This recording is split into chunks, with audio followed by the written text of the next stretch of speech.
భగవద్గీత అంటే ఈ బిందువు నుండి, అంటే ప్రపంచం నుండి పరమాత్మ వైపు ప్రయాణం చేసేదే.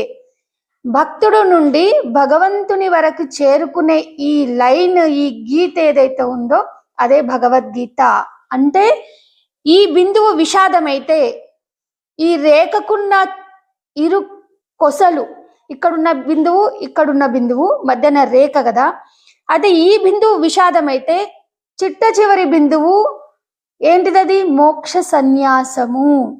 అంటే ఈ విషాదం నుండి, ఈ దుఃఖం నుండి మనం మోక్ష సన్యాసం వరకు, శాశ్వత ఆనందం వరకు ప్రయాణించే ఆ లక్ష్య సాధననే భగవద్గీత.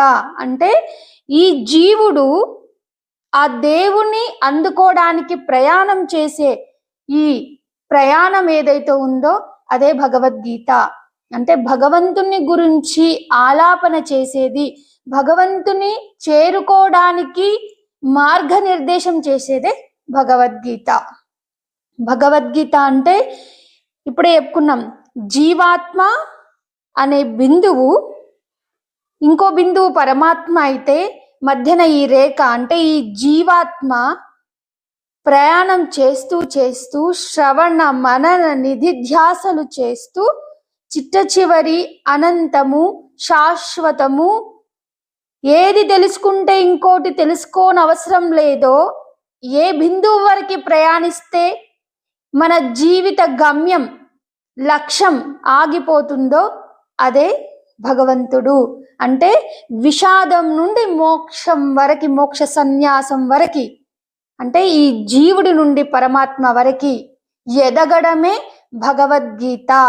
భగవద్గీత జయంతి అంటే భగవద్గీత ఒక గురువు ఒక శిష్యునికి ప్రబోధించినటువంటి మహోత్కృష్టమైన బోధనే భగవద్గీత. అంటే ఒక సద్గురువు, ఒక జగద్గురువు, ఒక ఆత్మనిష్టాగరిష్ఠుడైనటువంటి పరిపూర్ణ పరిపక్వం చెందినటువంటి పరిపూర్ణత కలిగిన ఒక అచల ఋషి అపరిపూర్ణమైనటువంటి శిష్యునికి బోధించేదే భగవద్గీత. అంటే జీవాత్మ పరమాత్మతో ఎలా సంయోగం చెందాలి, పరమాత్మతో సంయోగం చెందితే ఈ జీవుడే ఆ దేవుడు, ఈ మానవుడే మాధవుడు అని తెలుసుకునే ప్రయత్న పూర్వకంగా తెలుసుకునే మార్గ నిర్దేశమే భగవద్గీత. అంటే భగవద్గీత ఎప్పుడు జనించింది? యుద్ధ రంగంలో భగవద్గీత జన్మించింది అని చెప్తాం.